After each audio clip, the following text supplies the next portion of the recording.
This is the PKK, and it's listed as a terrorist organization by many countries around the world. To understand why, we need to go back to the 1970s. A group of students led by Abdullah Öcalan came together to set up a Marxist-Leninist region across southeast Turkey. They named their group the PKK, and their aim was to create a greater Kurdish state spreading across neighboring countries. At the time, Turkey was dealing with its own problems of the Cold War. There was escalating violence between left-wing and right-wing groups that eventually led to a military coup in 1980. A year before, Öcalan left to Syria, then later to Lebanon. Here, he established the PKK's first headquarters in the Bekaa Valley, with the support of the Syrian government. In 1984, the PKK began its armed guerrilla campaign against Turkey. It started attacking state officials and civilians across the country.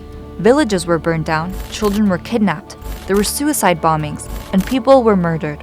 In the 1990s, the PKK's attacks went beyond the borders of Turkey. There were highly coordinated attacks and illegal demonstrations across Europe, many of which ended in violent clashes with the police. During the same period, the US State Department published numerous reports about the PKK's involvement in organized crime and drug trafficking. These events later led the US government to officially list the PKK as a terrorist organization. Giving in to the ongoing pressure of Turkey, Syria also stopped openly harboring the PKK. This pushed them to move their headquarters to the Kandil Mountains in northern Iraq, just across the border from Turkey, where it remains today.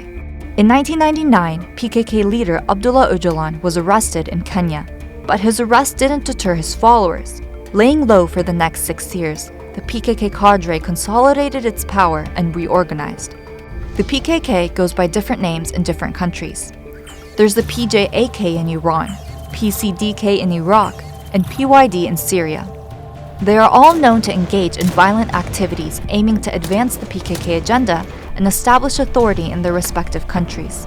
But in recent years, the most active is the PYD's armed wing, the YPG. By 2004, the PKK's attacks upon the Turkish state rose once again. Fast forward to 2013, Turkey started a peace process and announced that there were ongoing talks with the jailed PKK leader Öcalan. As a result, a bilateral ceasefire was agreed on, and it looked as though the violence that had claimed the lives of over 40,000 people was coming to an end. During this time, Turkey saw a dramatic decrease in terrorism-related attacks and deaths.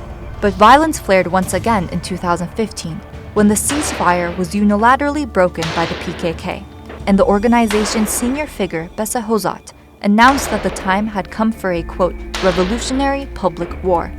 Meanwhile, the fight against Daesh in Syria was escalating, and the US had shifted its allegiance to the YPG. They told the group to rebrand itself as the Syrian Democratic Forces. I thought it was a stroke of brilliance to put democracy in there somewhere. Then they began training and equipping them. The US-backed SDF did clear Daesh out, but then they took control.